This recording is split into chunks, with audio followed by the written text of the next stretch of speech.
English translation, 203rd contact, Tuesday, 10th September, 1985, 1928 hours. We have indeed already spoken at various times about the American moon landing swindle. In this regard, I have now also spoken with an American who was visiting here.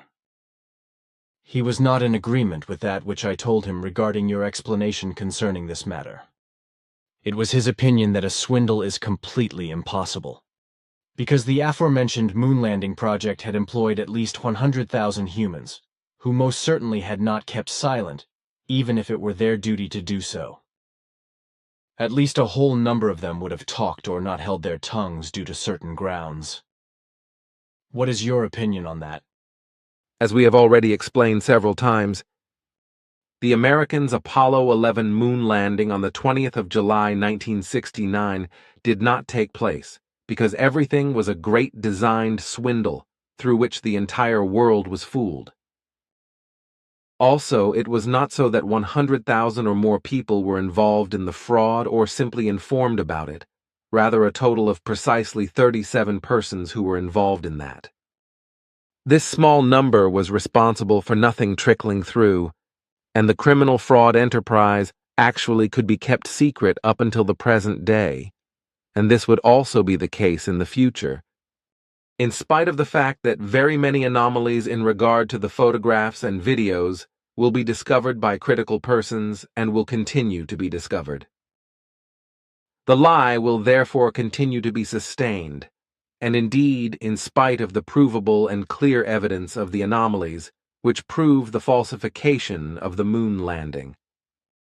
Further to say is that the moon landing swindle is also connected to murder, and indeed in the respect that in spite of the duty of silence of those involved, a great number cannot be silent, respectively, could not be silent, which led, and will further lead, to arranged accidents and illnesses with fatal consequences, until the last involved person is no longer alive, whose silence is not securely established. Remaining alive are only those who are hypnotically bound with their moon landing lies. So they themselves believe that the moon landing actually was realized, or at least that they have thereby cooperated. But then how is it with the moon rover and the landing devices and so forth, which were supposed to have been left behind on the moon? These are actually to be found on the moon, whereby however these were left behind from a later moon landing on the Earth's satellite. Therefore, the Yanks were indeed on the moon.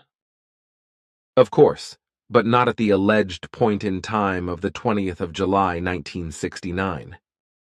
In that time, the mendaciously propagated and non-existent moon landing was a pure political maneuver of the Americans, ostensibly to trump the Soviet Union in the so-called space race. To practically anticipate this, and thereby to be the winner and more powerful, which was supposed to serve as a deterrent military action in regard to the Soviet Union supposedly fearing the Americans. Hence the gigantic fraud of the alleged moon landing. That is of correctness. And will the truth ever come to light? That would hardly be the case, because the entire fraud is played in such a wise that the discovery of the truth has practically as good as no chance. Also, the provable contradictions of all kinds which can be allocated by the photographs and videos would bear no fruit for the acknowledgement of the truth. Likewise as with Roswell, where the spaceship crashed. That is also true, because in this case hardly a possibility exists that the secret activities will one day come to the light of truth, and the humans will be enlightened over the actual truth. Quite the opposite. The future will prove that the responsible ones in America will always invent new lies in order to shroud and deny the truth about the Roswell case. As that also otherwise occurred with many other things. However, not only in America, rather also in Israel, England and the Soviet Union, as well as in other countries, where, for example, their own people are killed, in order to falsely implicate other powers and people in these assassinations, so that homicidal action can be undertaken on good grounds, and it can be justified before the eyes of the world. But that, I find, is just as much an act of terror as is also murder and the overthrowing of a country, and so forth, which is carried out all over the world through secret services and pertaining to military and government special units and death commandos and so forth, from various countries.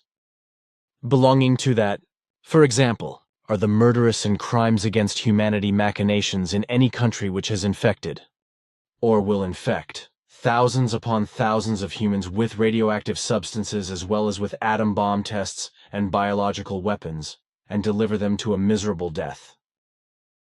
And certainly that would not so quickly come to an end.